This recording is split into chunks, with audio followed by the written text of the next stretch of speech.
Madam President, judges of the courts, good afternoon. It is an honor to appear before you again as an agent of the Republic of Armenia.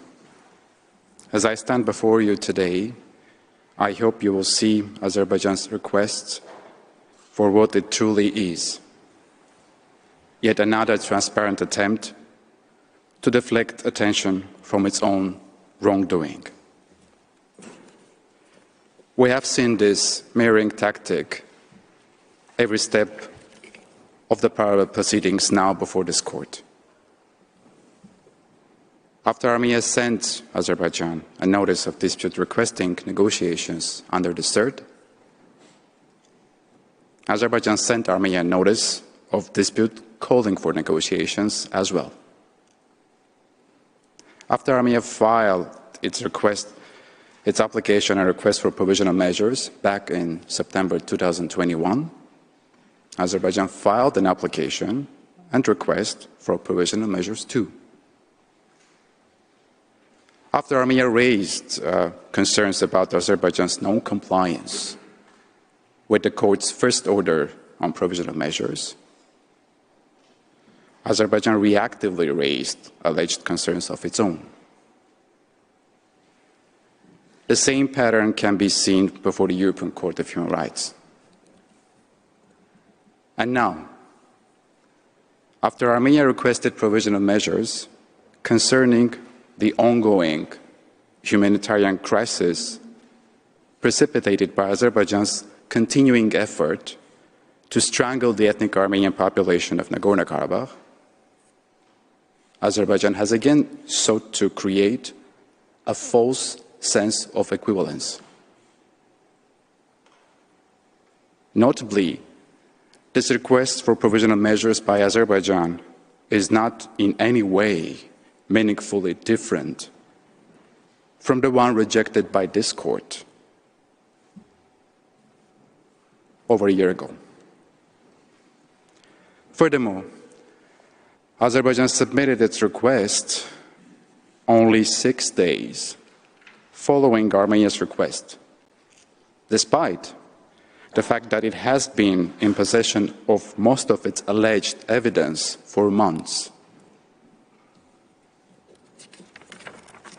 In fact, the European Court of Human Rights, which was also requested by Azerbaijan to reconsider its earlier decision, rejected the request for interim measures in connection to Armenia's alleged laying of landmines. Judges of the court, allow me to be perfectly clear.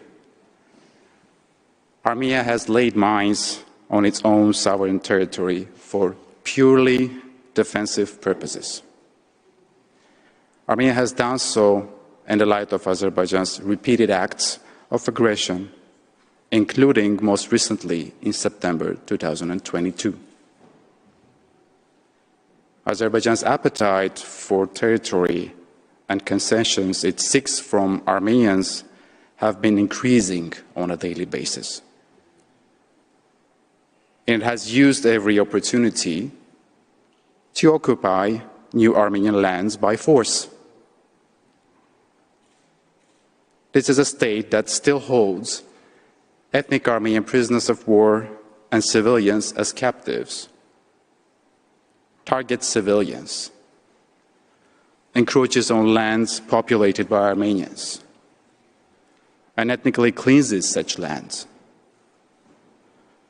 And this is a state that is seeking to justify its own ongoing efforts to ethnically cleanse Nagorno-Karabakh by blaming peacekeeping forces for merely doing their job, by keeping opposing sides apart.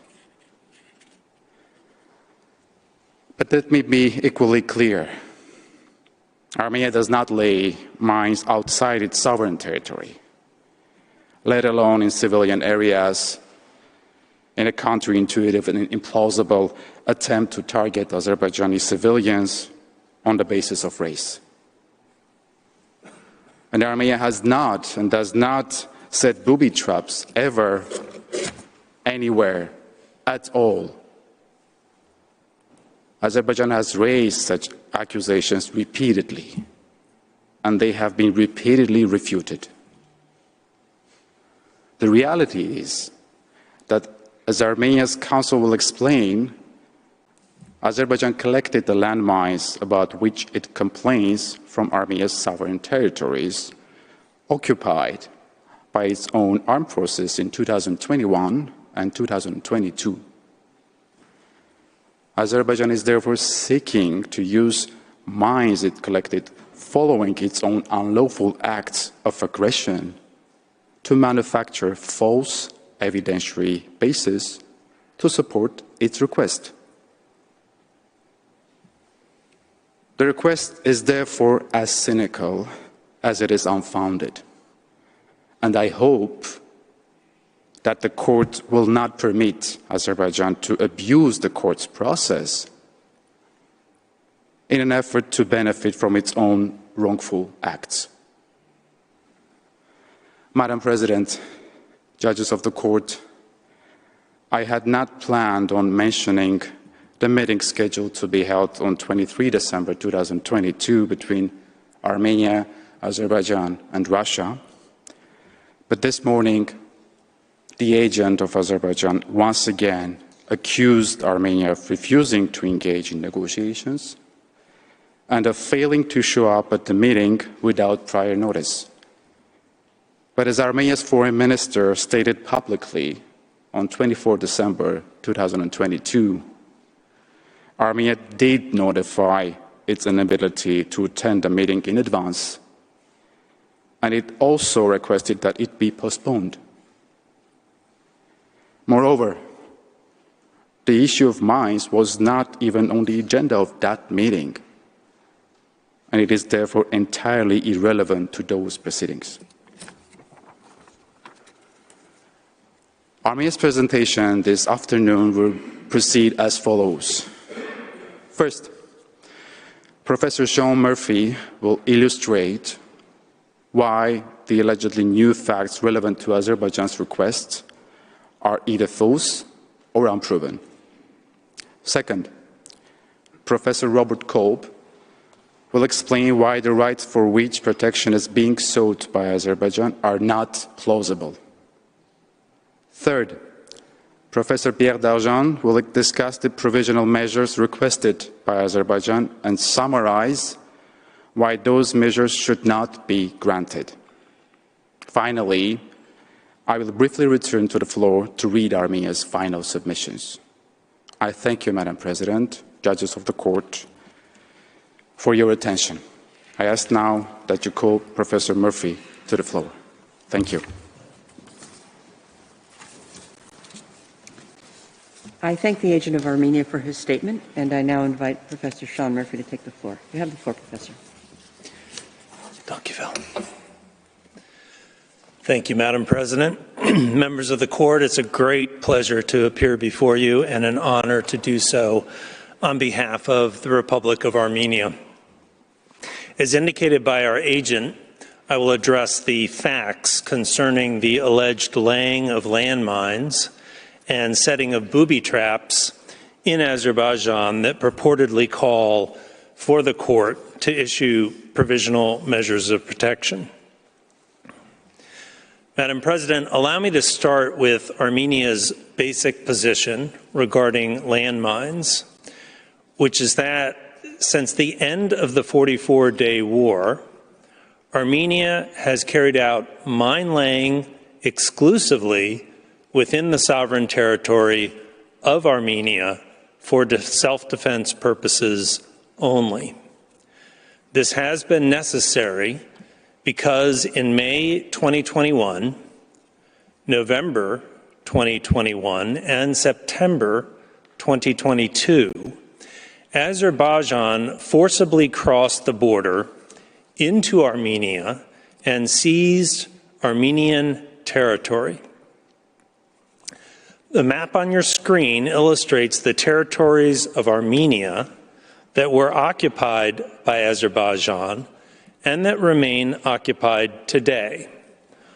Along the border between the two countries, you see various places colored in purple orange, and pink, where Azerbaijan's armed forces have crossed the border and seized pockets of Armenian territory.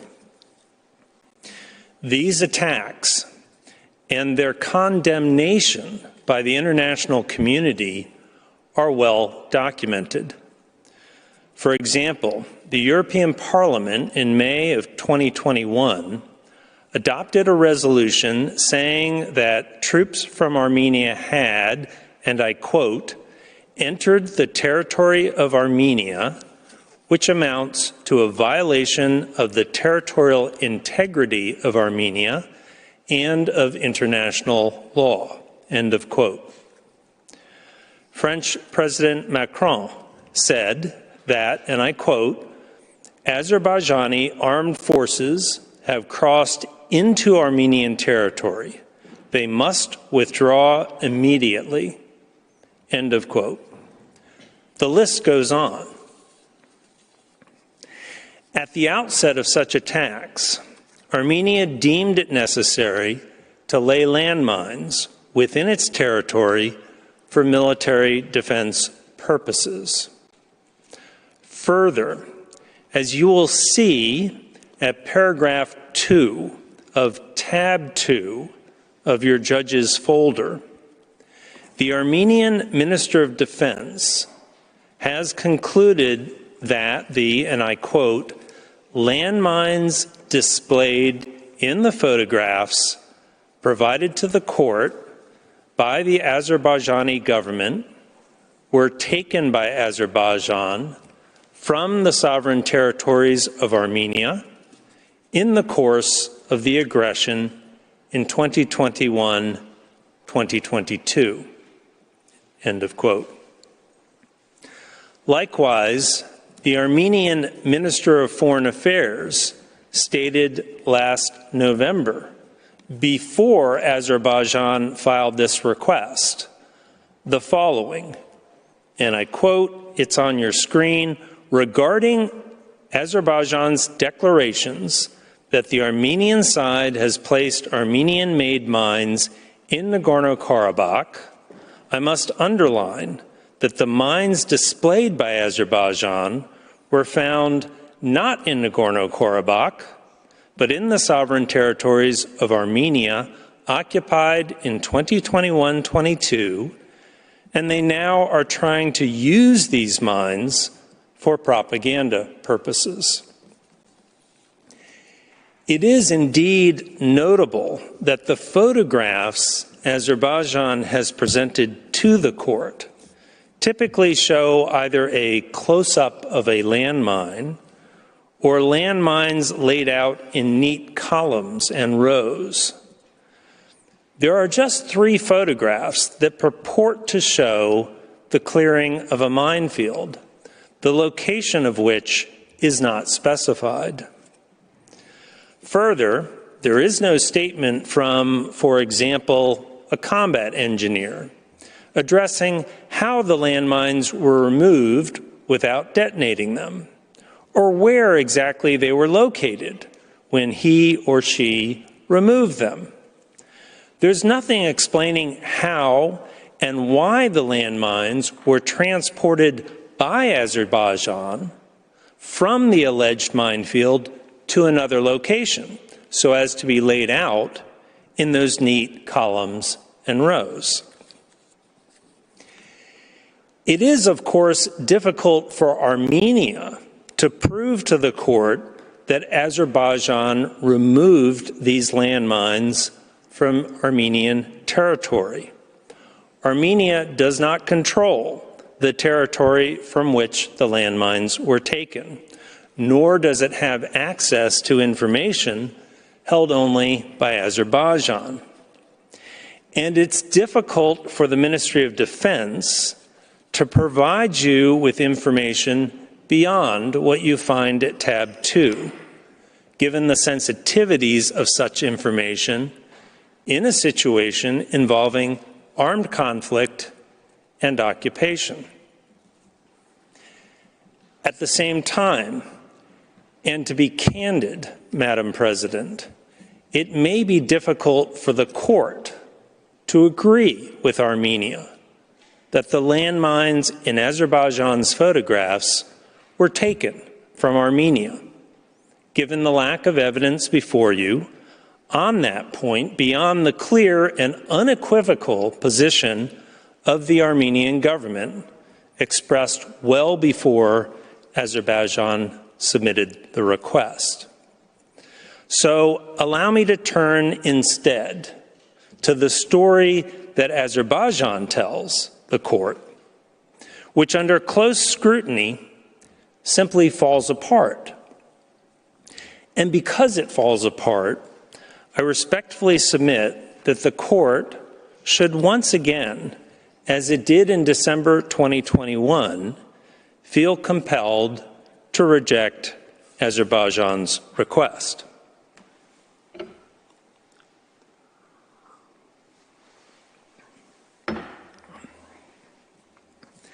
Madam President, Azerbaijan's story begins with a broad and vague assertion that Armenian armed forces deliberately continued to lay landmines in or after 2021 in civilian zones, and indeed planted such landmines for no conceivable military purpose and in unequivocally civilian areas.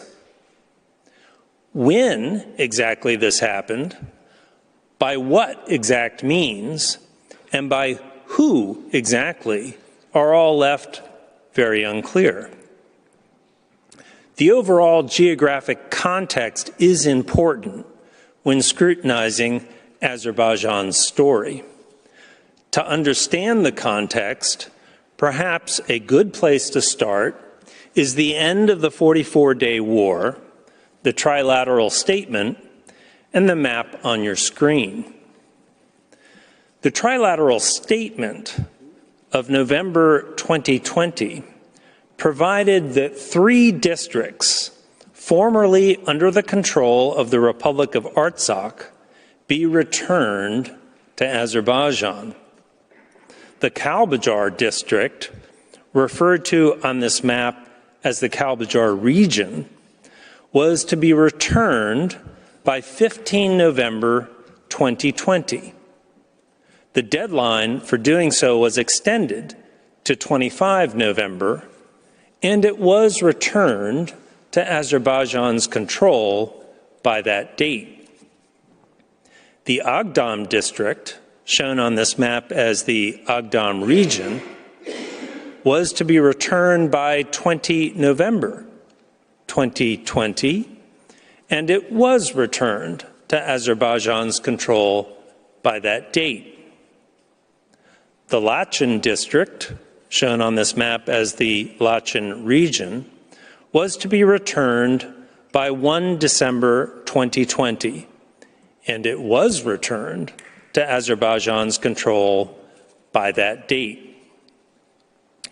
There is no evidence before the court to the contrary.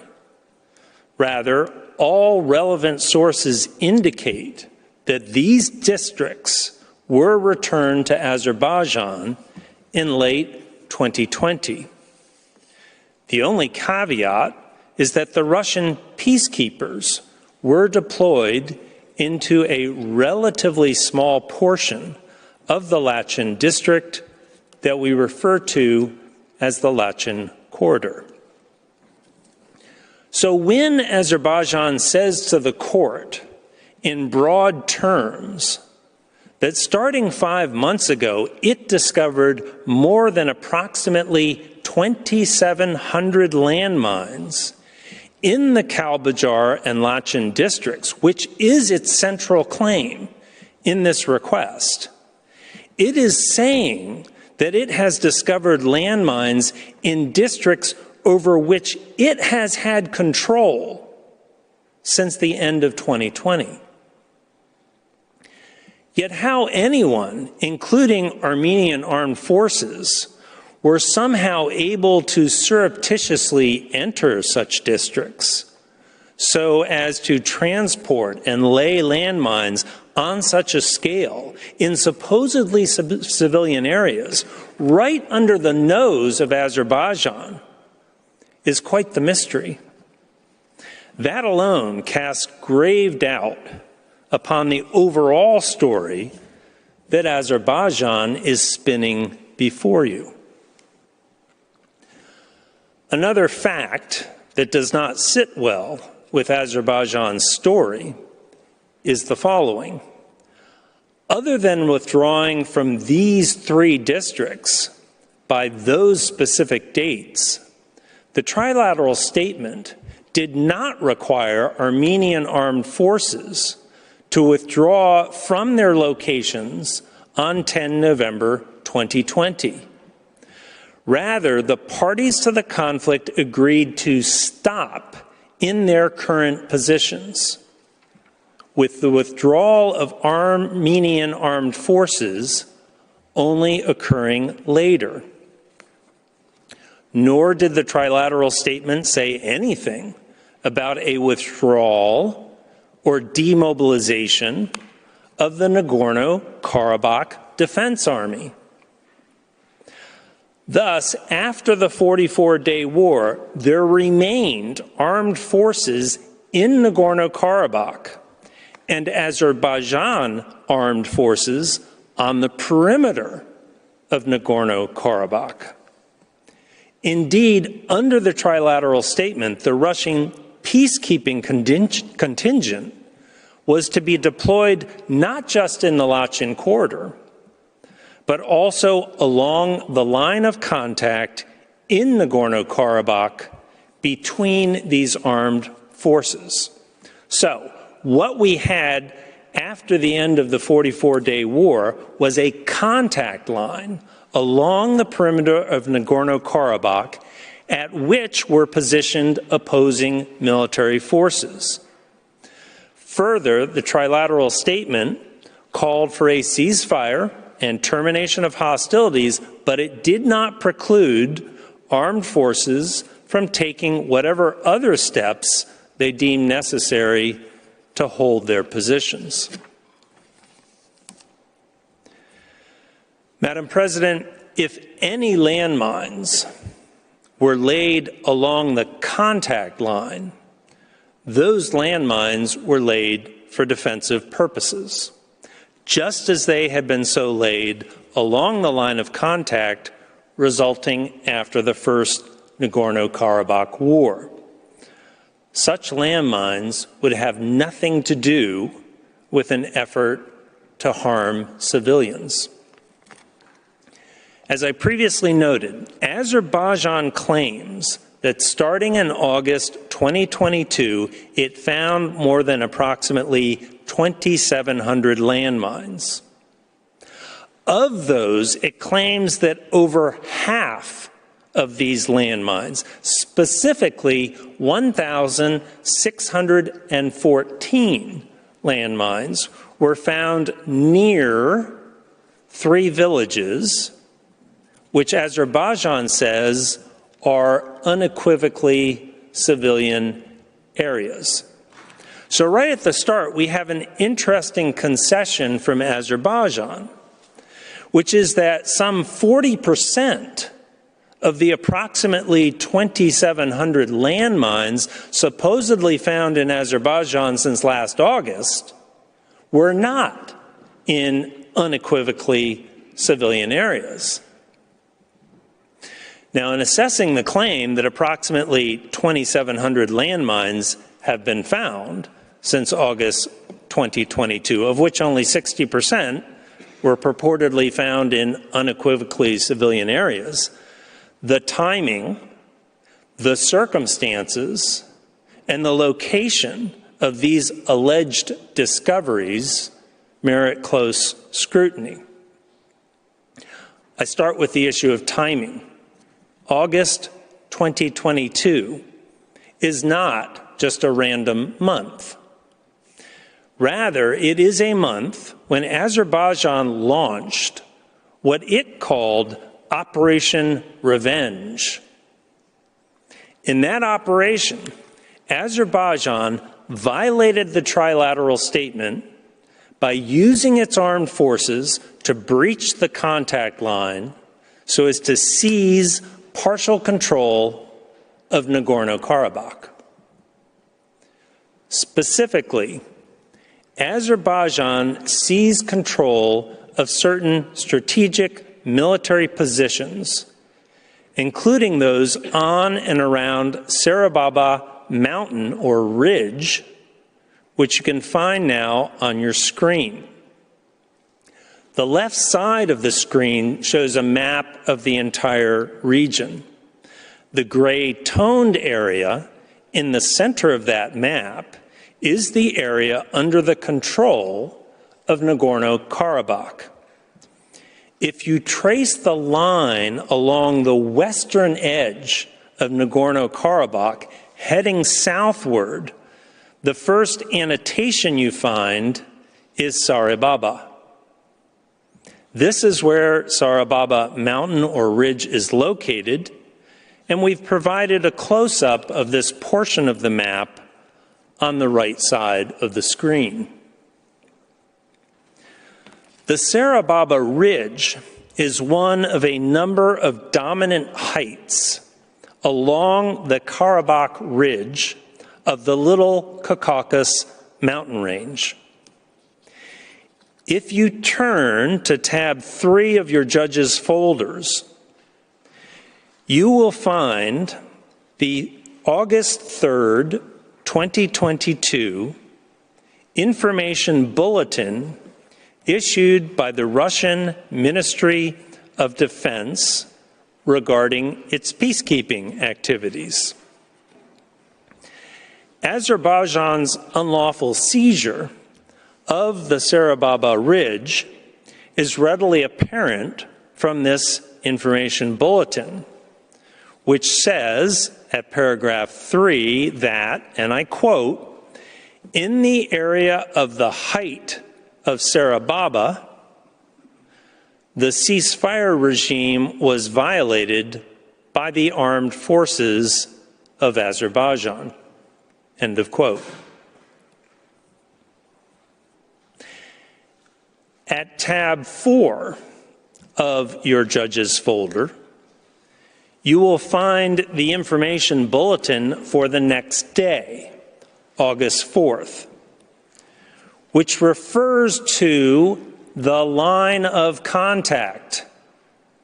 That's at paragraph 3, and reports that as a result of Azerbaijan's operation, there were at least 2 deaths and 14 injured of the Nagorno-Karabakh armed forces. Madam President, counsel for Azerbaijan this morning attempted to pretend that there no longer exists a contact line separating armed forces and that the contact line somehow disappeared in late 2020. But the peacekeepers' bulletins tell a very different story.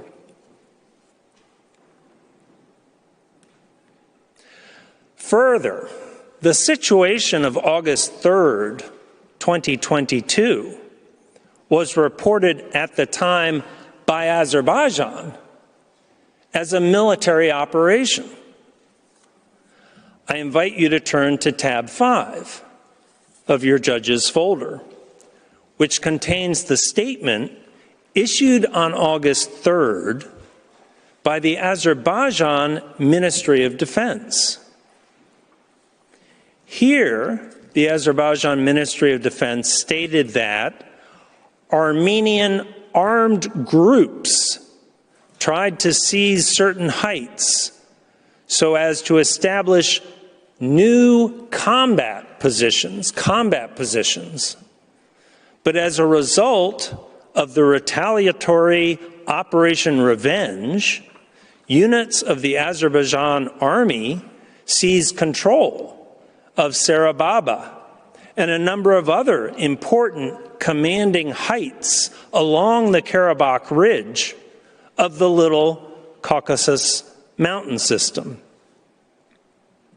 Moreover, the ministry said that the Azerbaijan army destroyed several combat positions of illegal Armenian armed elements, even carrying out an airstrike, killing Armenian militants and destroying their howitzers, their military vehicles, their ammunition. Azerbaijani President Aliyev himself later said the operation was in the exercise of his role as commander-in-chief. And it is in the days after this Azerbaijani military operation, which seized important commanding heights along the Karabakh Ridge, that Azerbaijan announced it had discovered landmines. Indeed, the Azerbaijani Ministry of Defense on August 16, 2022, issued a press release stating that the Azerbaijan army had discovered an anti-personnel minefield in the northwestern direction of Sarababa Hill. Yet there's no mention at all in that press release of these landmines being located in or near a civilian settlement.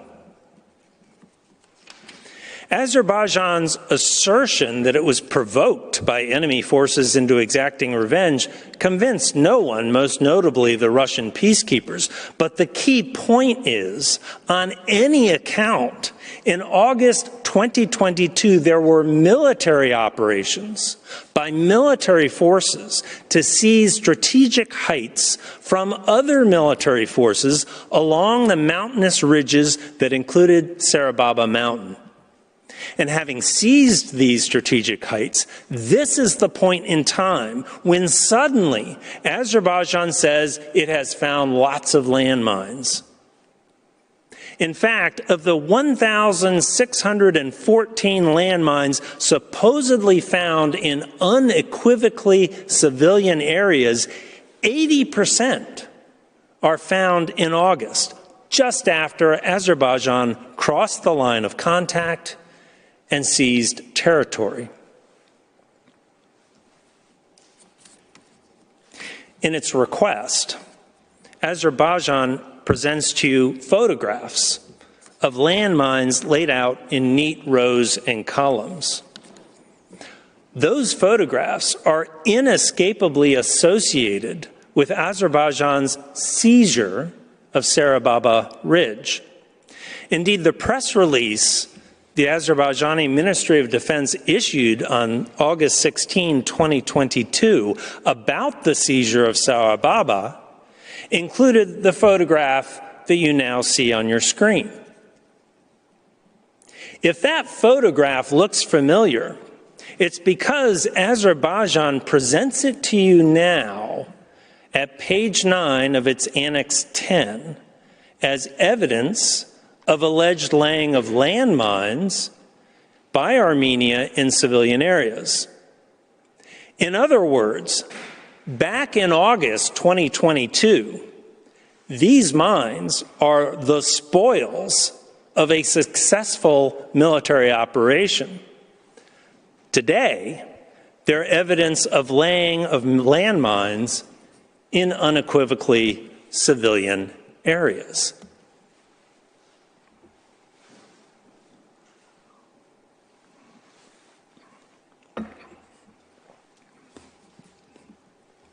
All evidence contemporaneous to August 2022 points to landmines in this location being a consequence of military operations.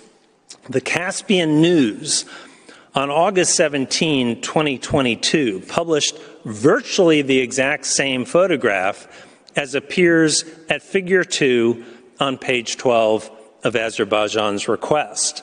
The relevant figure 2 photograph from that request now appears on the screen. When describing this scene, the Caspian News reported that And I'll quote, "The armed forces of Azerbaijan discovered a minefield in the northwestern direction of the recently liberated Sarababa high ground." End of quote. Moreover, the Caspian News reported that, again I'll quote, "the mined area was within the perimeter of the temporary monitoring zone of the Russian peacekeepers in Azerbaijan." End of quote. In other words, these landmines were purportedly discovered along the contact line between military forces. As such, these landmines have nothing, absolutely nothing to do with targeting of civilians. Indeed, the August 2022 Caspian News report says nothing about laying landmines in a civilian area. And that's true of the other August 2022 news reports relating to the alleged finding of landmines. The lack of any reference in August 2022 to the laying of landmines in civilian areas makes sense when you look at all the related photographs of these landmines. Let's start with the photograph from Figure 2 of Azerbaijan's request, which is still on your screen. Notice the countryside in the background. It's clearly showing an open and barren area with no civilian structures of any kind in the background. Let's take a look at a different photograph found in an article published by an Azerbaijani news agency called News AZ from this past November, which is entitled "Foreign Military Attachés in Azerbaijan to Inspect Minefield Set Up by Armenia in Sarababa High Ground." This same photograph in black and white appears in Azerbaijan's evidence at Annex 8. As you can see, it's a mountainous area with no civilian activity in sight. A different angle of this same scene appeared in an article by the Azerbaijani news agency Azer News from November 2022, which is entitled "Russian-Turkish Military Observers Inspect Minefield in Sarababa Peak." From this angle, we get a pretty good look at the overall terrain, which is quite mountainous, as one would expect, and completely devoid of civilians or civilian structures. Actually, all of the photographs presented by Azerbaijan relating to landmines show locations that are devoid of villages or structures of any kind. How Azerbaijan can regard these photographs as demonstrating the laying of landmines in civilian areas is yet another mystery. Needless to say, if there are no civilians around in the places where landmines are laid, then it's rather hard to argue that any such landmines are targeting civilians, let alone civilians of a particular ethnicity.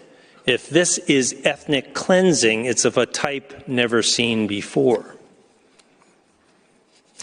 Azerbaijan's map evidence, when you look closely, tells the same story.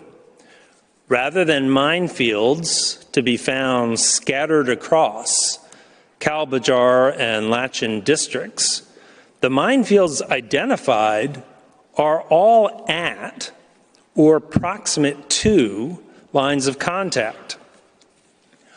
On your screen now is the map contained in Annex 9 of Azerbaijan's request, with a small annotation by us at the lower right indicating the location of the old Lachin corridor. Counsel for Azerbaijan this morning assiduously avoided showing you this map, perhaps because they belatedly realized how damaging it is to their request. In any event, Azerbaijan presented this map supposedly to show 7 locations of minefields laid by Armenian armed forces in the Republic of Azerbaijan's territory. Now, none of these locations, as you can see, are located in the Lachin corridor. This slide is rather crowded to read, so let me take you to the portion of the slide identifying minefields at locations numbers 2, 3, 4, and 5. Now, this part of the map is similar to the map Azerbaijan showed you this morning from its Annex 28, Appendix A, although that map strips out the annotations that you find on this map. You see here 4 locations of alleged minefields. They are all along the contact line between the Azerbaijani forces and the forces of Nagorno-Karabakh, the latter area shown in the darker tone on the right of your screen. Let's start with the bottom location. We're told from the annotation that the minefield associated with number 4 was supposedly found in August 2022. If you follow the arrow across the map, it lands you at a location labeled as Sarababa M. This is the same Sarababa mountain or ridge that I mentioned before, the one that Azerbaijan seized in combat in August 2022. Who, are we told by this annotation, was harmed by a landmine there? A military serviceman, not a civilian. Indeed, the annotations on this map refer exclusively to servicemen, not civilians. Notice that the map depicts also in this vicinity a village named Ikinci Ipak, which the annotation for number 4 says is found in the Lachin district. In other words, in an area that was returned to Azerbaijan as of December 2020. This is one of the 3 villages that Azerbaijan highlights in its request, saying that 1,614 landmines were found near the 3 villages and thus in unequivocally civilian areas. Yet when Azerbaijan says that the landmines were laid near Ikinci Ipak, it is referring to this area of Sarababa mountain, which is along the line of contact. Indeed, Azerbaijan never says in its request that it found a minefield in one of the 3 villages or even around one of the 3 villages. Rather, it consistently says near a village. And when you read Azerbaijan's evidence closely, in this instance, Azerbaijan says it found the minefield 1.8 kilometers to the east of Ikinci Ipak village. Indeed, notice on this map, the geographic coordinates for the minefield indicated at the number 4 annotation are completely different from the geographic coordinates appearing just below Ikinci Ipak village. As an aside, I note that this method of geographic coordinates dates back to the era of the Soviet Union.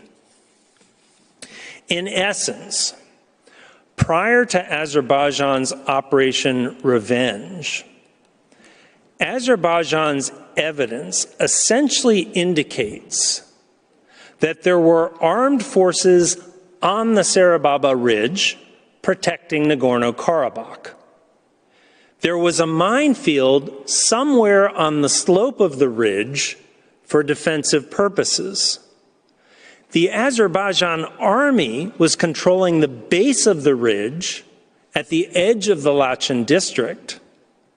And behind the Azerbaijan army, there was the Ikinci Ipak village. Once the Azerbaijan army, in August of 2022, seizes the ridge, it dug up the mines located on the slope. Moreover, if you look at a table that Azerbaijan presents at Annex 7 of its request, and specifically at page 4 of that table, you see an interesting fact. Of the 1,614 landmines that Azerbaijan says were found near 3 villages, all but five of those landmines were found in this location, in the so-called area of this village. In other words, of the landmines supposedly laid in unequivocally civilian areas, 99% of them are located here. Thus, the heart of Azerbaijan's entire request relating to landmines relates to this single location, at and along the Sarababa Ridge, and to the discovery of landmines after Azerbaijan's military forcefully seized the ridge in August of 2022. Now let's turn to the minefield associated with number 3 on the map, which is immediately to the north of the minefield I just discussed, and which was also, according to the annotation, found in August of 2022. The annotation for this number 3 says the minefield was discovered by the Azerbaijan military. The annotation makes no reference to civilian harm. Further, it says the minefield is in the direction of Birinci Ipak village, which again, the notation says is in the Lachen district, and thus in an area that has been under Azerbaijan's control since December of 2020. This is the second village that Azerbaijan highlights in its request, and Azerbaijan asserts that just 50 persons used to live in these 2 villages. Now, for this village of Birinci Ipak, again notice that the geographic coordinates given for the minefield are completely different from those given for the village. We estimate that this village is 2.4 kilometers from the minefield that Azerbaijan asserts that it found.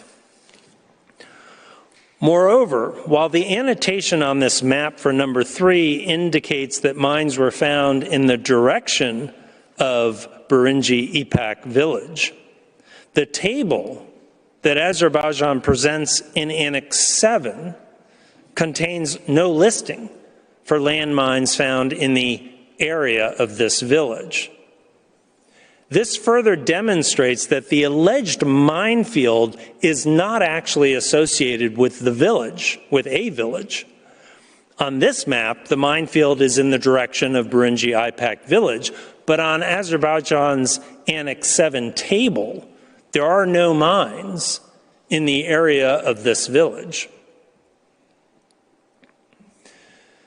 Now please turn to the minefield associated with number 5 on Azerbaijan's map. This minefield apparently was also found in August of 2022 and is described as being southeast of a mountain. There's no reference to a civilian settlement in the annotation. Who found these landmines? Military servicemen. What types of mines were they? They included anti-tank mines. As the court's no doubt aware, anti-tank mines do not detonate when stepped on by a person. They only detonate when something heavy, like a tank, weighs down on the landmine. So one might ask, why would armed forces go to the trouble of laying anti-tank mines for the purpose of harming villagers? Now consider the minefield purportedly associated with number 2, which we are told by the annotation was also found in August of 2022. It's described as being on nameless heights, which certainly does not sound like a civilian settlement. The only harm indicated was to a military person, not a civilian. From the table at Azerbaijan's Annex 7, we learn that a total of 5 mines make up this minefield. Although it's not shown on this map, Azerbaijan's other evidence places the third village that Azerbaijan highlights, the Balipaya village, to the south of these nameless heights. We estimate that this village is 2.5 kilometers from the minefield that Azerbaijan asserts it found. So, these 4 minefields and the 3 villages near some of them were all found along the line of contact on a series of mountainous ridges separating opposing military forces.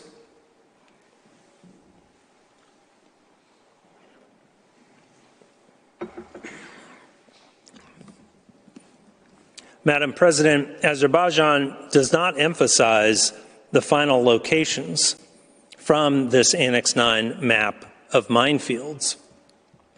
But it may be helpful for the court to briefly consider these other locations, as this map is definitely showing minefields along lines of contact between opposing military forces.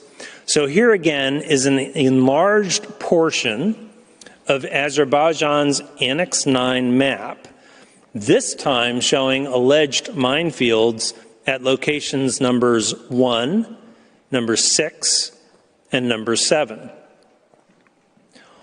All these locations are at or near the border between Armenia and Azerbaijan. Numbers 6 and 7 are places where there have been active hostilities between Armenia and Azerbaijan since the end of the 44-day war, while number 1 is a place where only 4 mines were found. In short, all the evidence before you, whether it's in the form of reports, photographs, maps, or otherwise, demonstrates that if any landmines were laid in the areas as claimed by Azerbaijan, they were laid between opposing forces for defensive purposes along the strategic heights of the contact line or along an international border, and were not laid in civilian areas. Thus, they were not laid for any reason related to the Convention on the Elimination of Racial Discrimination. Madam President, aside from the fact that laying landmines for purposes of military defense is not unlawful, we note the lack of any attribution of conduct here to Armenia. If Azerbaijan's position is that the NKR or its army laid these landmines, we respond that with respect to the time period at issue in this request, Armenia does not exercise control over either the NKR or its army, and there is no evidence before the court to suggest otherwise. Further, there's no evidence that the Republic of Armenia, in this time period, instructed or directed the NKR or its army to lay the particular minefields asserted by Azerbaijan. Moreover, since the end of the 44-day war, Armenia has not provided any armaments or ammunition to Nagorno-Karabakh. The Sherigov case referred to this morning, which was issued in 2015, and which was applying a jurisdictional standard, not a standard of attribution, says nothing to the contrary. As such, any NKR conduct in this regard cannot be attributed to Armenia. So to conclude on the issue of landmines, no doubt there were incidents of civilians on all sides who have been hurt by landmines, as suggested by the injuries to the telecommunications workers recounted in Azerbaijan's Annex 25.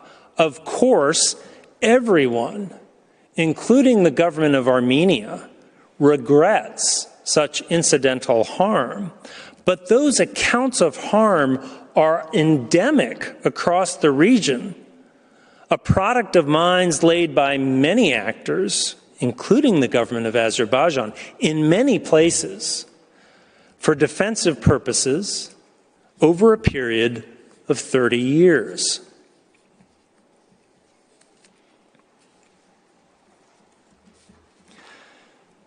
Madam President, members of the court, allow me to turn to the issue of booby traps.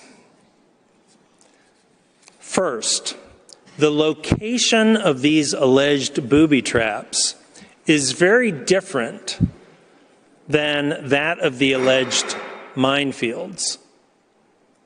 Azerbaijan's counsel this morning tended to conflate the issue of minefields and booby traps, but these two matters are occurring in entirely different places.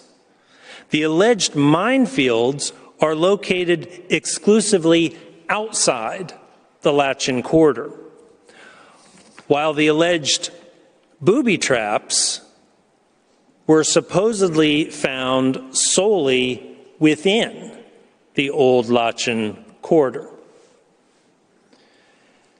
As the court knows, the trilateral statement provided that a new road would be built connecting Nagorno-Karabakh to Armenia. Once completed, the Russian peacekeepers relocated from the old Lachin corridor to the new road, and Azerbaijan was allowed to take control of certain settlements that were within the old Lachin corridor, notably the town of Birdzor, or Lachin, and the villages of Ahravno, or Zabuk, and Sus.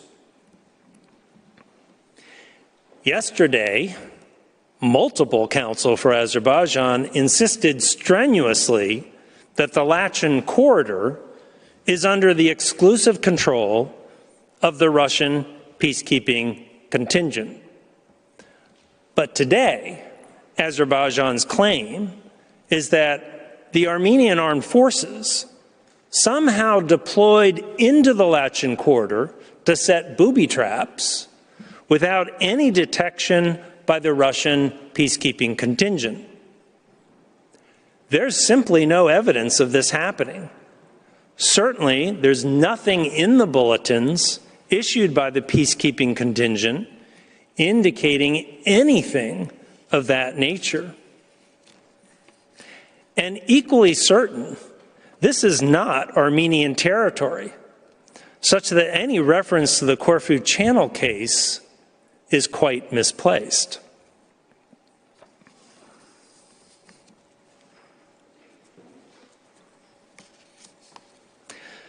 Second, and to be absolutely clear, Armenia denies setting any booby traps in civilian homes or settlements. The armed forces of Armenia do not use booby traps. As you can see at tab 2 of your folder, in the final paragraph, the Armenian Minister of Defense confirms that such devices are too unpredictable and ineffective for military operations, and depending on their use, may not be consistent with international humanitarian law, a position fully consistent with that taken by the ICRC.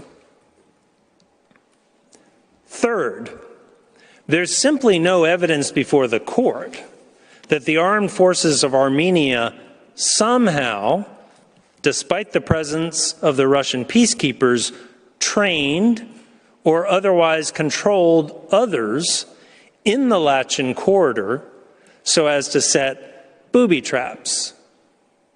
As such, any reference to the Nicaragua versus United States case is misguided. Nor is there any evidence that the armed forces of Armenia supplied others in this regard. Indeed, the munitions shown in Azerbaijan's photographs are mostly not of the type used by Armenian armed forces. So to answer my good friend Mr. Lowe's simple question of this morning as to why the governor of Armenia doesn't tell Azerbaijan where any booby traps are located, our simple answer is that we didn't have anything to do with such booby traps. Fourth, booby traps can be set by anyone with munitions experience. Most males in this region have military experience, even if they're not on active duty. Moreover, persons forced to flee from their homes might well set a booby trap, particularly if motivated by anger and nothing else. Recall that Azerbaijan's President Aliyev explicitly demanded that Armenians leave these settlements.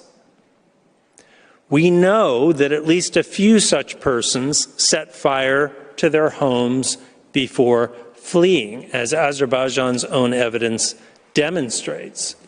At the same time, these acts of destruction to homes were actively discouraged by Armenian and Nagorno-Karabakh authorities. Fifth, the very few photographs presented by Azerbaijan of these booby traps tell their own story. These booby traps clearly are not professionally done.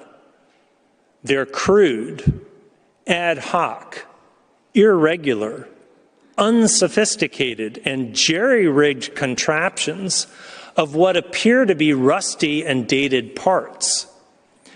Any professional army seeking to set explosives would certainly not do it in this way. Rather, these contraptions have all the hallmarks of angry lone wolves concocting self-made devices. And in terms of the number of booby traps, other than what's in its few photographs, Azerbaijan never actually provides a number of booby traps allegedly found, instead preferring, particularly in its Annex 22, to conflate the issue with the finding of unexploded remnants of war, whether in the form of ordnance or otherwise. Finally, even Azerbaijan does not know who set the booby traps of which it complains. Its position is that because these traps were constructed with military equipment, they must have been planted by or with the cooperation of Armenia's armed forces. Well, actually, in a region that has experienced numerous armed conflicts over some 3 decades, there's quite a bit of military equipment lying around and plenty of persons who know how to use it, such that it does not make sense to say that only Armenia is able to do this. And it's certainly not a sufficient basis for attributing responsibility to a state for a very serious charge. In short, Azerbaijan's accusations in this respect consist simply of fragments of evidence augmented by conjecture, piled on top of supposition, and should therefore not be accepted by the court.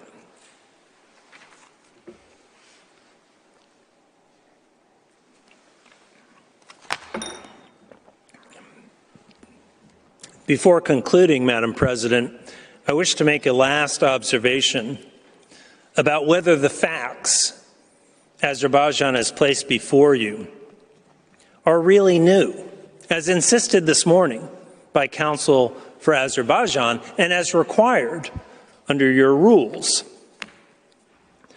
While Azerbaijan represents to the court that it recently located minefields, Azerbaijan's own evidence reflects that out of the approximately 2,700 landmines that were allegedly discovered since August 2022, approximately 86% of them were in fact discovered in August and September, meaning more than 4 months ago. In short, not so recent. Moreover, Azerbaijan's letter to Armenia of September 15, 2022, and Azerbaijan's letter to the court of September 22nd, 2022, characterized the discovery of these minefields as a violation of the court's December 2021 order.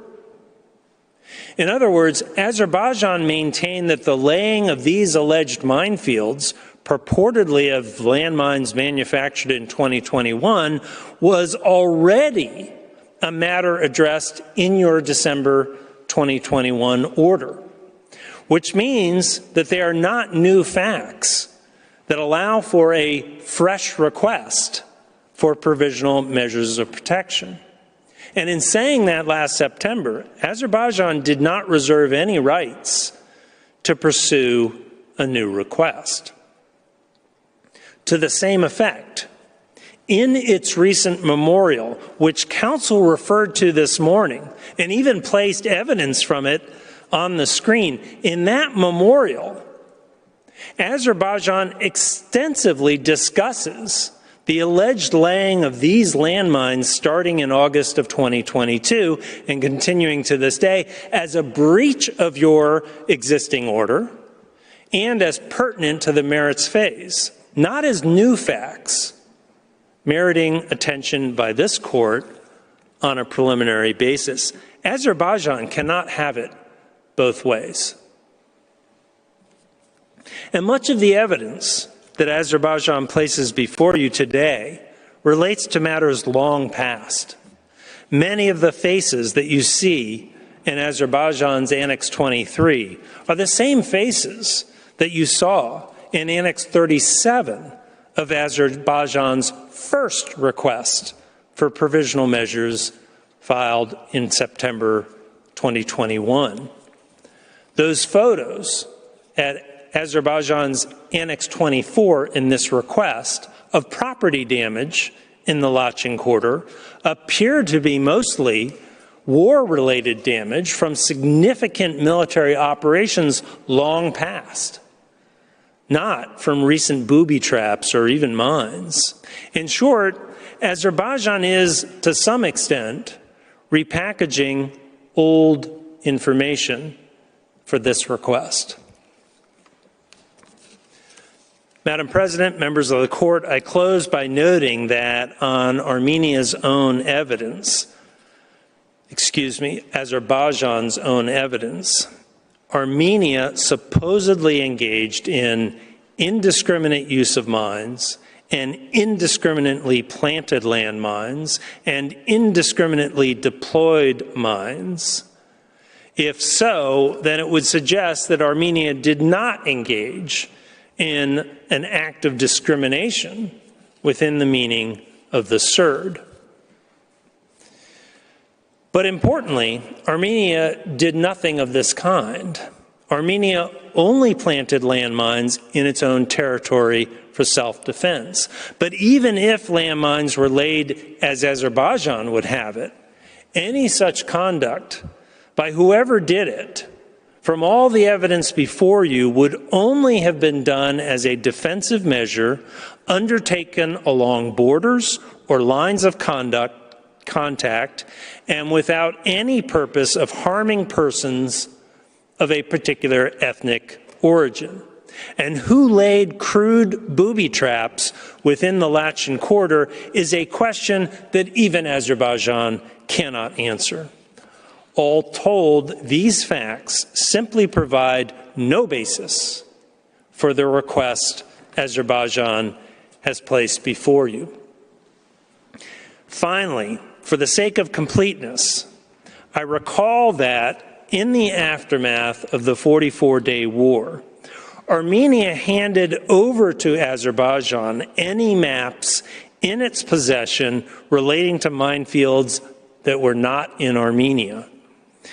And because Armenia is not withholding maps, and because it is only laying mines for defensive purposes, and because it has no connection to booby traps, Azerbaijan's request is clearly moot and presents no issue of urgency. Madam President, I thank you for your attention. I ask that you now call upon Professor Kolb to continue Armenia's presentation. I thank Professor Murphy for his statement, and I now invite Professor Robert Kolb to take the floor. You have the floor, Professor.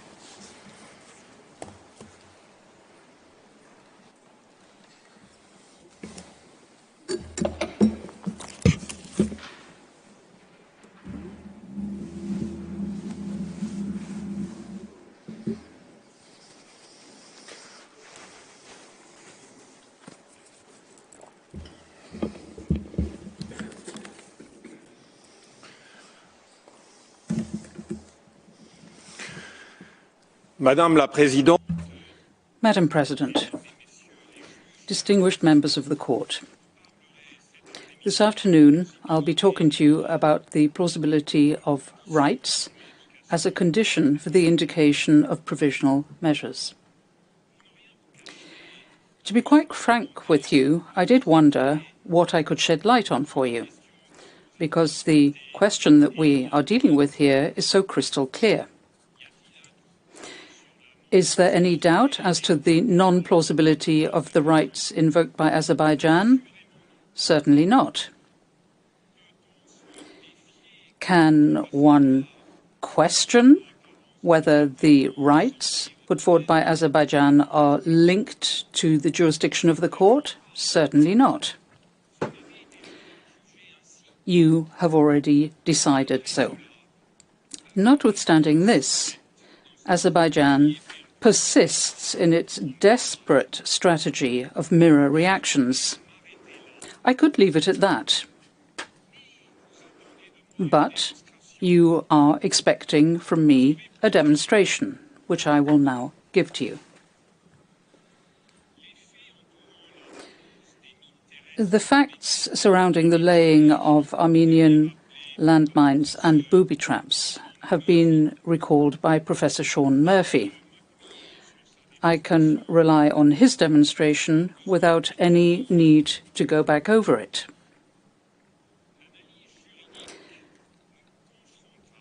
Legal analysis in the coming minutes will confront us with a dogged duality.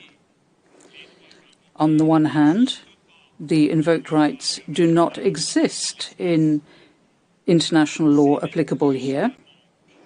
It is more than just a lack of plausibility, it's a veritable inexistence thereof.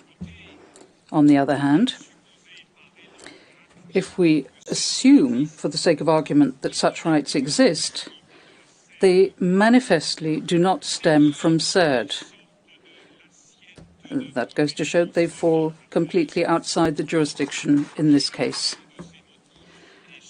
Both grounds are enough to dismiss the application for provisional measures relating to landmines. What are the conclusions drawn by our learned friends? We can summarize them as two propositions. Firstly, laying landmines contravenes CERD because they target primarily Azerbaijani nationals. Secondly, given the danger caused by these landmines, Armenia must refrain from laying any and must inform Azerbaijan of their location.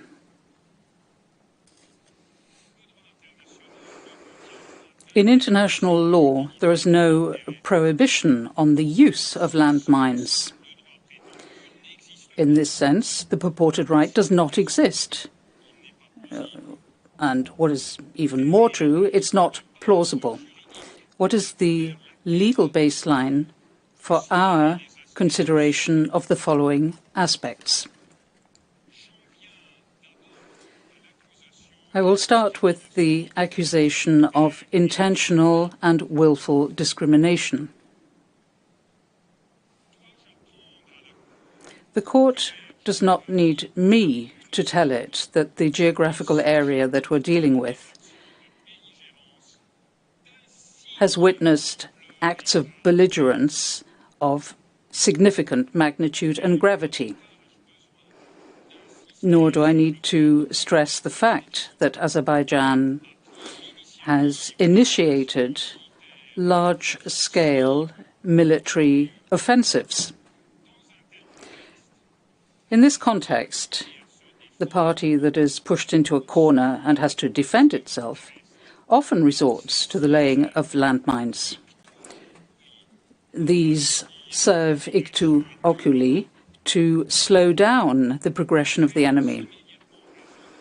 It's reasonable to infer that the laying of landmines was carried out in line with military requirements.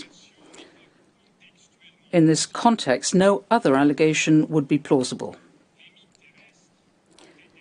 Landmines were found in areas where there were military operations of which Azerbaijan boasts. I put it to you, is it so surprising to discover mines in areas that the defensive state knows is in danger? Where else should it have placed the mines, assuming its expectations of military effectiveness? In Erevan? It seems to me that the balance is well calibrated for military use and not for civil persecution.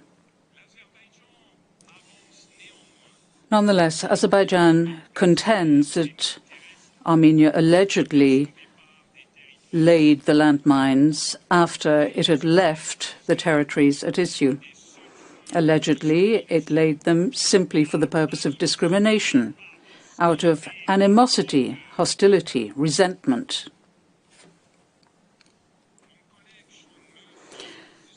My colleague Sean Murphy has shown to you that, on the contrary, these devices came from contact areas and had been laid for defensive purposes.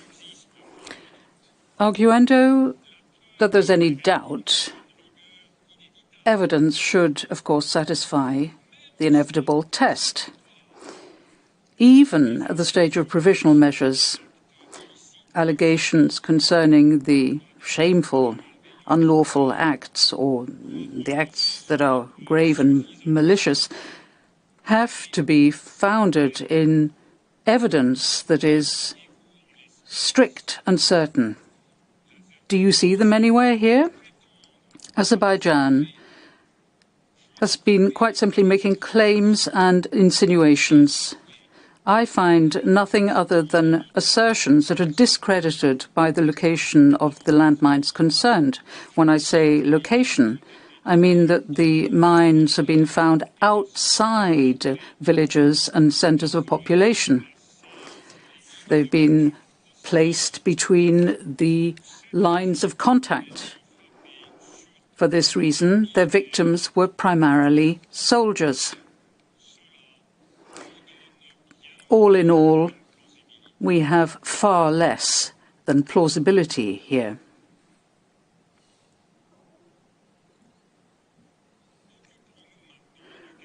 Let us now turn to the specifics of landmines.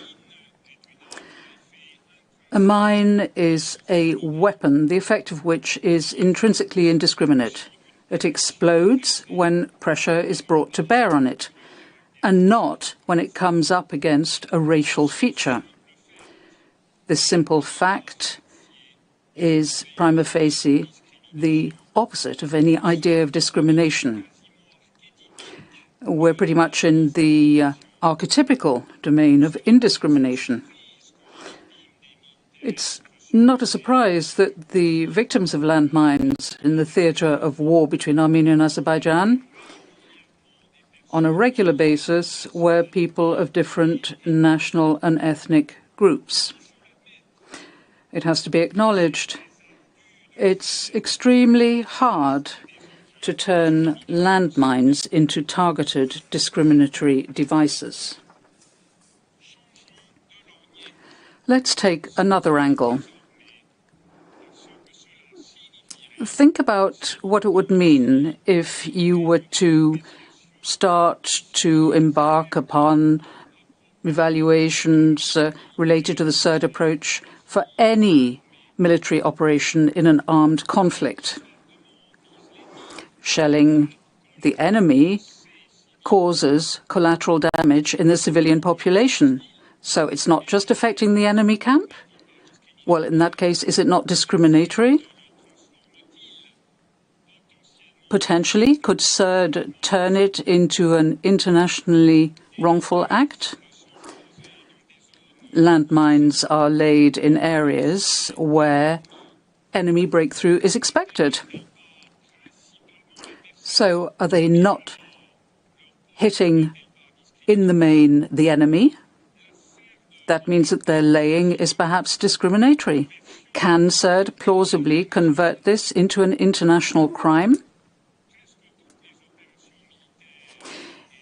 Pretty well all military operations and their related actions are, within this meaning, discriminatory.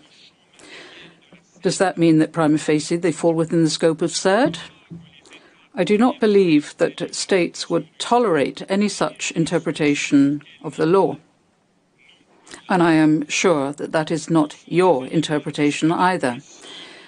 Specific additional elements are required in order to give credibility to discrimination within the meaning of CERD. What I have just said also disposes of our learned friend's arguments as to the effects, and I refer to paragraph 35 of the application, where it says that even if the purpose of actions is not discriminatory, it is enough for them to have discriminatory effect. This interpretation fails to recognize the text of Article 1, Paragraph 1 of CERD, which requires not just a discriminatory effect, but also that a distinction be drawn on the basis of race, color, descent, or national or ethnic origin. Any such distinction has not been made in this instance.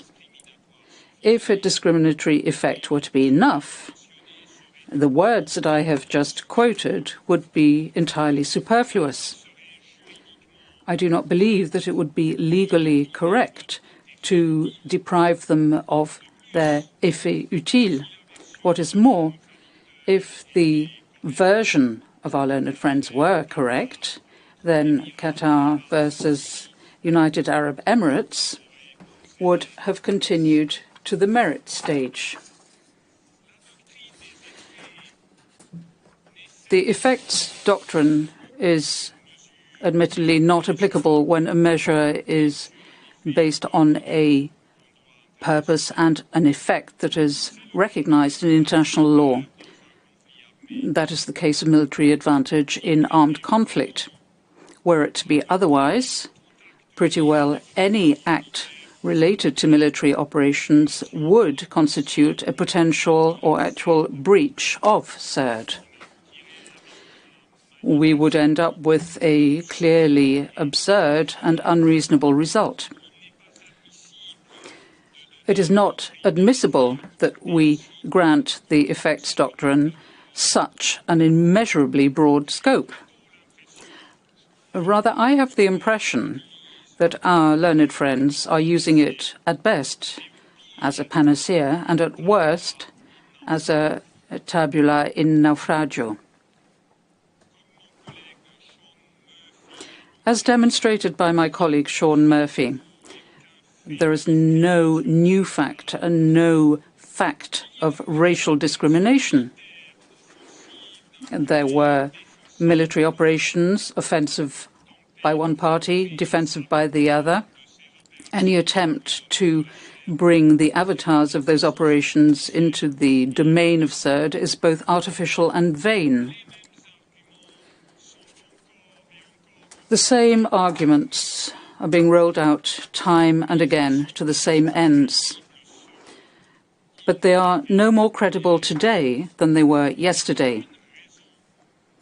There is no reason for you to depart from what you indicated in the order of the 7th of December 2021. The conclusions to be drawn are obvious.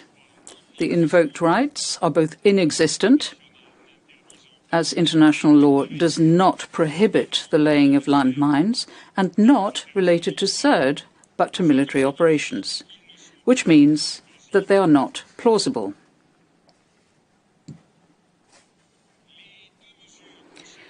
The two provisional measures sought are not based on any source of international law containing obligations on Armenia in the areas at issue.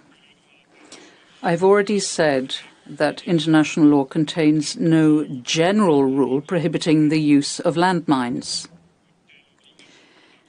Any obligation to abstain is therefore clearly not covered by CERD.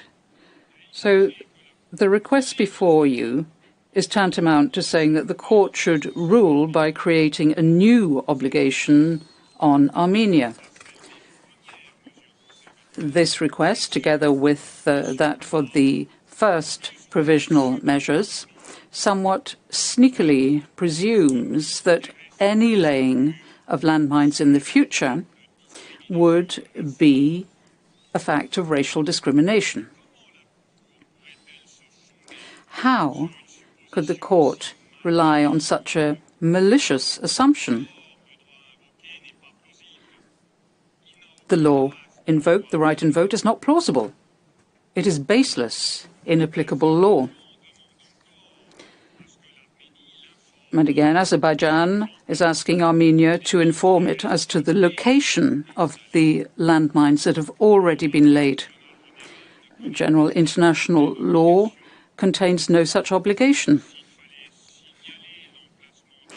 If one had to give the location of landmines, the latter would lose a significant part of their military usefulness. Nor does CERD contain any such obligation, nor do the texts of international law on mines. What is more, Armenia has given to Azerbaijan the information in its possession on the location of landmines. In this way, it has gone above and beyond its legal obligations. Once again, we see that the invoked right for information is not based in international law, which is applicable here. We see that the opposing party is asking the court to create new obligations on Armenia, and that the right put forward is not plausible. What is more, neither the laying of landmines nor information concerning their location are questions linked or related to CERD. They're to do with the conduct of hostilities and use post bellum. We come back again to the same two-edged sword, a non-existent right, a putative right that's not linked to CERD. The inevitable conclusion is unrelenting in its clarity. None of the rights invoked are in the slightest bit plausible. What is more, there is no link between the measures sought and any right that would be ostensibly plausible under CERD. The provisional measures sought must be dismissed for that reason alone. I come now to a final aspect. The opposing party claimed this morning that the elementary considerations of humanity would oblige Armenia to reveal the location of landmines. It relied on the Corfu Strait 1949 case and Nicaragua from 1986. I'd like to draw your attention to the decisive legal differences between those precedents and this case. First of all, those cases were settled on the basis of customary international law. The court's jurisdiction does not extend thereto in this case. Secondly, the court's recitals on information in these cases targeted primarily the protection of shipping rights. That's not the case here. Thirdly, the previous cases were based on the fact that the state concerned knew where the mines were to be found, which has not been demonstrated here. Fourthly, Protocol 2 from 1996 to the Convention on Certain Classical Weapons in Article 9, Paragraph 2 says that the obligation to inform does not exist when the zones concerned are under the control of the opposing party. Positive law, therefore, says there is no general obligation to inform. And our learned friends attempted to grant a further scope, which cannot be accorded. These reflections bring me to the end of my oral pleading. I'd like to thank you for your kind attention. And I would ask you, Madam President, to call upon Professor Pierre D'Argent. I thank Professor Kolb, and I now invite Professor Pierre D'Argent to address the court. You have the floor, Professor.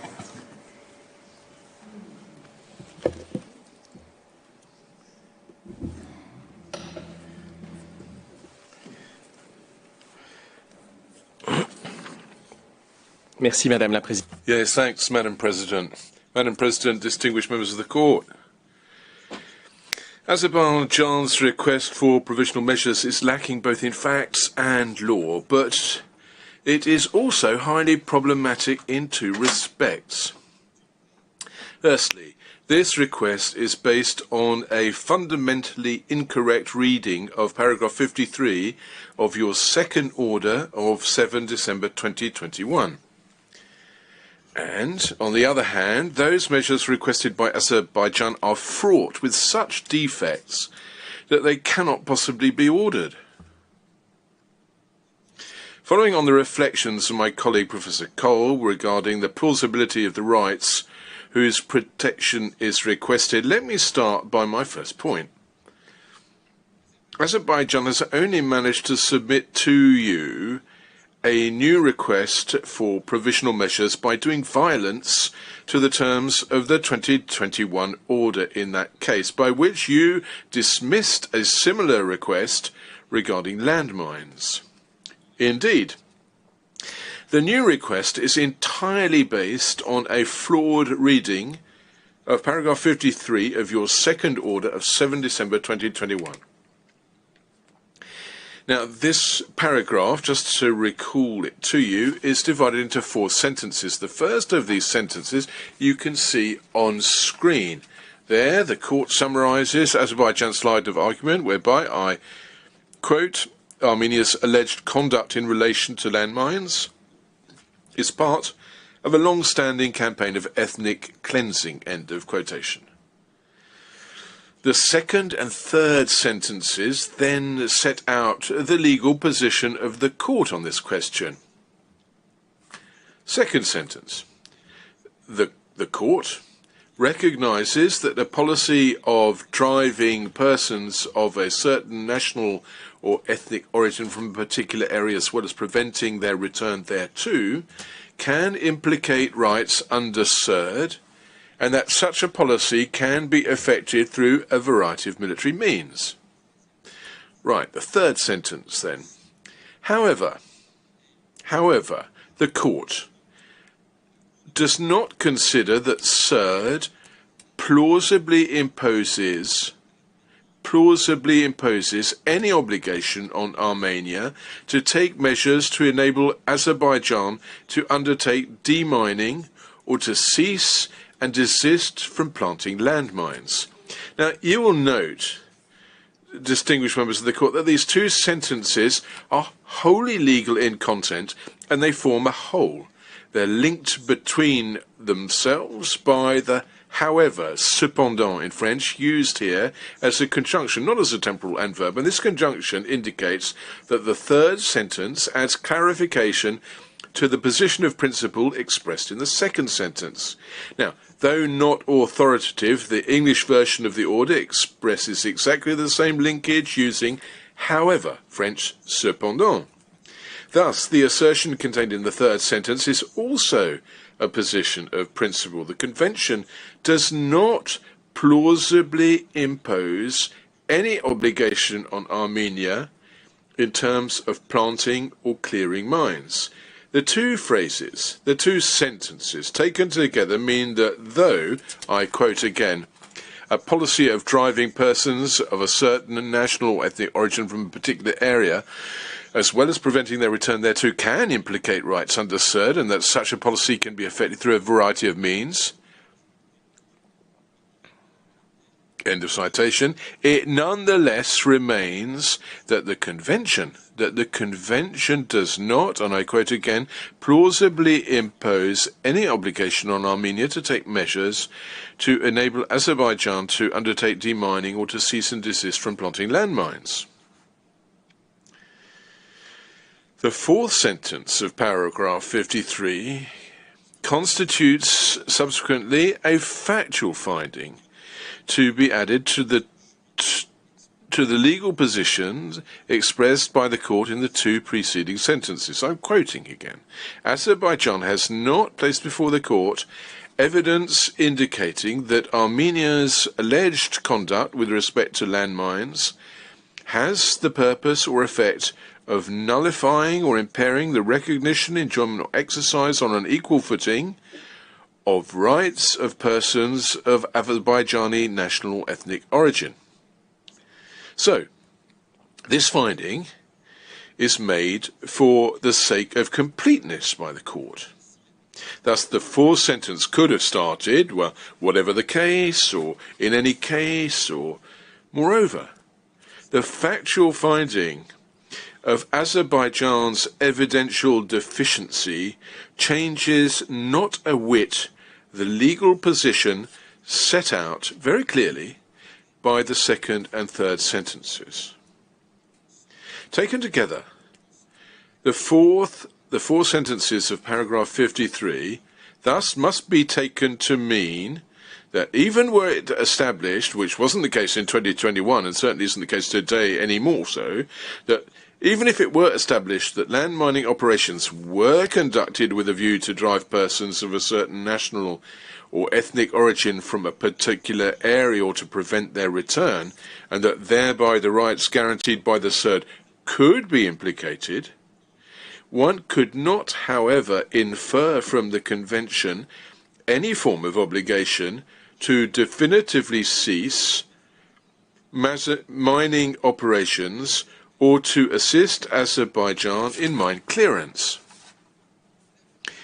Madam President, distinguished members of the court, Azerbaijan appears to have accepted the teaching of paragraph 53 of the order of 2021, well, had done so until quite recently. Indeed, in its letter to Armenia dated 15 September 2022 and a letter addressed to the court 1 week later on 22 September 2022, relying on exactly the same facts as those underpinning its new request for provisional measures, Azerbaijan has inferred some sort of purported breach of the obligation to not aggravate the dispute, which is an obligation prescribed by your second order of 7 December 2021. Now, Azerbaijan could have, as it is doing now, claimed that there were grounds to reconsider the third sentence of paragraph 53 of this order, given the purported new elements of evidence. But they didn't do it. Azerbaijan formulated its complaints solely in terms of the aggravation of the dispute, namely a breach of the extant order.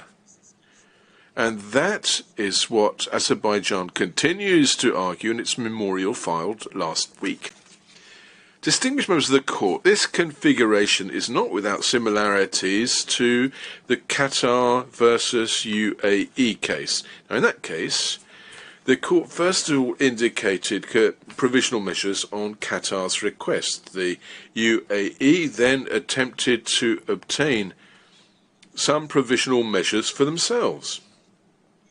Now, one of the measures that the UAE requested related to obstacles Qatar had allegedly placed in the way to the implementation by the Emirates of those provisional measures indicated earlier. The court dismissed this measure requested by the Emirates on the grounds that regarding compliance with provisional measures indicated earlier, the measure requested, I quote, does not concern plausible rights of the UAE under CERD, which require protection pending the final decision of the court in the case. End of quotation. Well, this precedent is clearly highly annoying for Azerbaijan. Indeed, if the alleged new operations of land mining by Armenia breach the obligation of non-aggravation created by the order of 7 December 2021, well, mutatis mutandis, the compliance with this obligation does not concern a plausible right under the CERD requiring protection pending the final decision of the court. But now, in very timely fashion, Azerbaijan understands things in a very different fashion. Abandoning its earlier position was of course rendered necessary by Azerbaijan's desire to neutralize Armenia's request for provisional measures by introducing in reaction its own request. So it's no longer any question at all of aggravation of the dispute covered by the order of January 2021, since the obligation of non-aggravation is not a plausible right under the convention. Now it's a question of the alleged new facts justifying the revision of the dismissal Azerbaijan suffered back then. Under paragraph 32 of its new request on 3 January this year, Azerbaijan asserts that if your earlier order considered that convention didn't plausibly impose an obligation on Armenia to not lay landmines or to help with mine clearance, it's because the court considered that Azerbaijan had not acquitted itself of the incumbent burden of proof. So Azerbaijan is arguing that the third sentence of paragraph 53 is subordinate to the factual finding of the fourth sentence.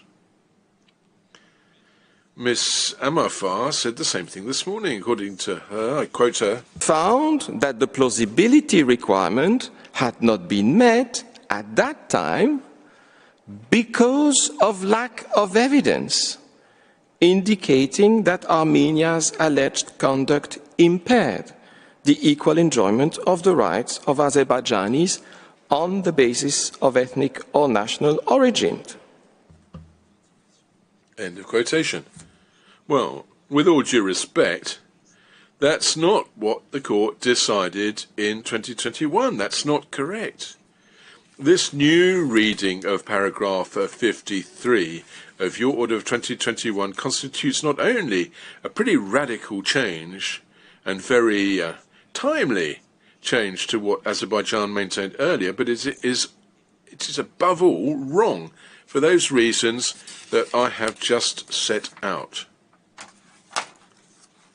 Let me add that the third sentence of this paragraph 53 categorically states that the Convention does not plausibly impose any obligation on Armenia to take measures to enable Azerbaijan to undertake demining or to cease and desist from planting landmines. That's a quotation. The absence of any plausible obligation, any obligation. The absence of any plausible obligation under the Convention to enable demining or to cease planting mines is thus not an issue of fact or evidence, but a legal consideration tied to the text of the Convention, of course, but also to those characteristics proper to landmines, whose triggering is not a function of one of the factors prohibited by the said Convention. However, this notwithstanding, Azerbaijan is asking you once again to order Armenia to hand over all information on mines that Armenia might have and not to lay any more in those areas where Armenia is anyway not present. According to Azerbaijan, it is sufficient to establish that its citizens could be potentially affected by mines on its territories that it now controls to transform the Convention into an instrument for mine clearance. Not only are the factual assertions of Azerbaijan wholly incorrect, as Professor Murphy showed a little earlier, but the new legal claim of the applicant stems from an incorrect reading of the order where you quite rightly refused, for reasons not only factual but also legal, to uphold Azerbaijan's request. Though the Convention contains no plausible obligation to demine or to mine, Azerbaijan asks you to make an order to such effect. Furthermore, and now I come to my second point, those measures requested by Azerbaijan are so flawed that they cannot be ordered.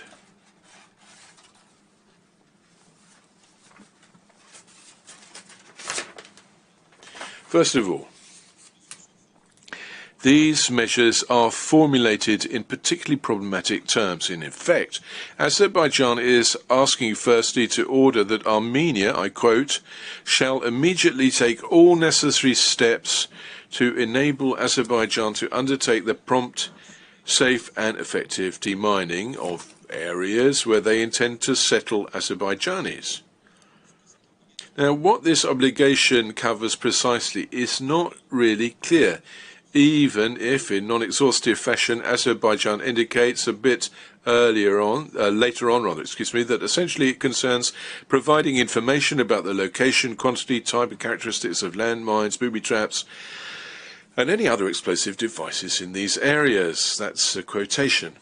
Madam President, distinguished members of the court, you've already heard it, but I see myself obliged to repeat it. Armenia has handed over all plans relative to the location of mines concerning territories where Armenia has been expelled from subsequent to the war in 2020. Armenia has no more. Anyhow, how could Armenia know, given that it's no longer in those areas? How could Armenia know where the booby traps might be hidden? Booby traps which could have been placed by civilians driven from their homes. Finally, In similar fashion to Azerbaijan's last request for provisional measures, where Azerbaijan asks you to allow it to require from Armenia the gathering of, you'll recall that, the gathering of criminal evidence, Azerbaijan stubbornly tries to obtain from the court a provisional measure enabling it to require this or that from Armenia as the mood takes it. You heard Professor Boisson de Chazouan this morning. Azerbaijan files provisional measures in order to, I quote, benefit from Armenia's cooperation. But what kind of cooperation are we talking about? And how will Azerbaijan benefit? Azerbaijan would like you to order Armenia, I quote, to take all necessary measures immediately to enable Azerbaijan to undertake demining. Now, what does that mean exactly?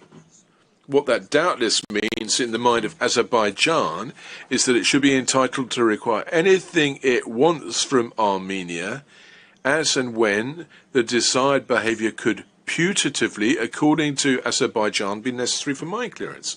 In other words, Azerbaijan is inviting you to order a provisional measure allegedly aimed at cooperation between the parties, but in reality would swiftly morph into a real legal minefield between them. Moreover, the first measure requested by Azerbaijan isn't provisional. In reality, it attempts to achieve prematurely what Azerbaijan seeks on the merits. One of the reparation claims of Azerbaijan in its memorial recently filed is that the court judges and declares, I quote, Armenia is under an obligation to allow, facilitate, and not interfere with the return of Azerbaijani internally displaced persons to their homes in the formerly occupied territories. End of quotation. Well, you'll note that the first provisional measure requested also has as a purpose, I quote, to enable Azerbaijani IDPs to return to their homes. This measure seeks thus to anticipate the judgment on the merits. Similarly, in the section of its memorial devoted to the remedies that it seeks, Azerbaijan argues that Armenia is allegedly, I quote, interfering with the right of displaced Azerbaijanis to return to their homes in the liberated territories, including by failing to provide accurate information by planting new landmines. End of citation. In other words, the complaint of Azerbaijan on the merits case is also what justified and constitutes its first provisional measure. So, Azerbaijan is not seeking to protect plausible rights whilst awaiting your judgment on the merits, but rather to anticipate the result it hopes for in the self-same judgment.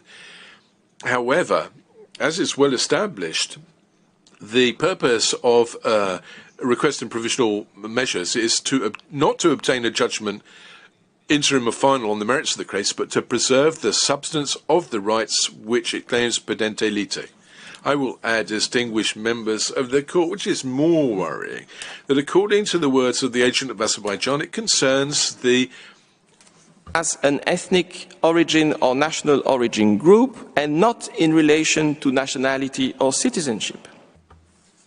As they, as such, are allegedly prevented by the mines and booby traps purportedly planted by or facilitated by Armenia. The measure requested seeks to favour, thus, only the return of people of Azerbaijani national ethnic origin, once again revealing the Baku government's discriminatory preferences. The second measure requested by Azerbaijan is no less problematic indeed. Azerbaijan is asking you to order Armenia, I quote, to immediately cease and desist from any further efforts to plant or to sponsor or support the planting of landmines and booby traps in these areas to which Azerbaijani civilians will return in Azerbaijan's territory, including but not limited to the use of the Latvian territory for this purpose. End of quotation.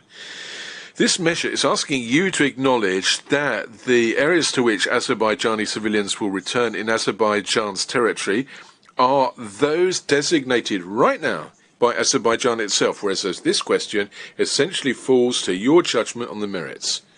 This measure reflects once again the discriminatory policy of Azerbaijan, whereby only ethnic Azerbaijani civilians and not ethnic Armenian civilians are to live on what it considers its territory. Furthermore, what does that actually really mean? I quote in English. Dire précisément in these areas to which Azerbaijani civilians will return in Azerbaijan's territory, including but not limited to the use of the Lachin corridor. My colleague, Professor Murphy, recalled that, consistent with what it stated in 2021, Armenia is neither laying any mine outside its territory nor sponsoring such activity. The request thus seeks to prohibit an activity which doesn't exist. Anyhow, as Azerbaijan considers that the remaining part of Nagorno-Karabakh inhabited by Armenians is its own territory on which Armenians have no place, they're not welcome there. The second measure requested by Azerbaijan is, as you see, extremely problematic, because in reality it aims at obtaining right now a legal guarantee from the court to facilitate its ultimate political and military objective, which is wholly contrary to the convention, namely the conquest of what remains of Armenian Nagorno-Karabakh. Madam President, distinguished members of the court, the measures requested by Azerbaijan are deeply problematic, both in terms of their formulation and their substantive aim, and they're based on an understanding of the convention rejected by your order of 2021. For all the reasons put before you this afternoon, they should be dismissed. Madam President, pursuant to Practice Direction 11, you recalled at the commencement of these hearings, I won't respond to the lengthy arguments of our opponents, complete with pictures which were entirely relative to the merits of this case presented by our opponents. After having devoted a considerable part of this morning's hearings to the merits of the case, Azerbaijan thus usefully demonstrated that its file of alleged new evidence, as we saw from the surgical attack by Professor Murray, that dossier is as destitute today as it was in 2021, and that in reality, by devoting so much time to the merits of the case, what its request really seeks is to anticipate your judgment on the merits. Well, I'd like to thank the court for its kind attention. Can I ask you, Madam President, to call to the bar the agent of Armenia for the final submissions? Thank you. I thank Professor Dajan, and I now invite the agent of Armenia, His Excellency Mr. Yagishe Kerakosyan, to take the floor. You have the floor, Excellency. Madam President, distinguished judges of the court, it is an honor and privilege to appear before you again. As our learned counsel have amply demonstrated, Azerbaijan's requests for provisional measures do not represent sincere, let alone actionable claims under the cert. They are engineered to create a false parity. I will now read the final submissions of the Republic of Armenia. On the basis of its oral pleadings, Armenia respectfully requests the court to reject Azerbaijan's request for the indication of provisional measures in full. Madam President, I thank the court for hosting our entire delegation here at the Peace Palace for the proceedings in both cases. We genuinely appreciate the court's willingness to sit for 2 successive hearings, provisional measure hearings. I would also like to express my gratitude to the registry for its meticulousness, expediency, as well as to the interpreters and other court personnel whose efforts contributed to the seamlessness of these hearings. Madam President, distinguished judges of the court, thank you for your kind attention. This concludes Armenia's presentation. Thank you. I thank the agent of Armenia, whose statement brings to an end the single round of oral argument of Armenia, as well as the present series of sittings. In accordance with the usual practice, I shall request both agents to remain at the court's disposal to provide any additional information the court may require. The court will render its order on the request for the indication of provisional measures submitted by Azerbaijan as soon as possible. The agents of the parties will be advised in due course as to the date on which the court will deliver the order at a public sitting. Since the court has no other business before it today, the sitting is declared closed.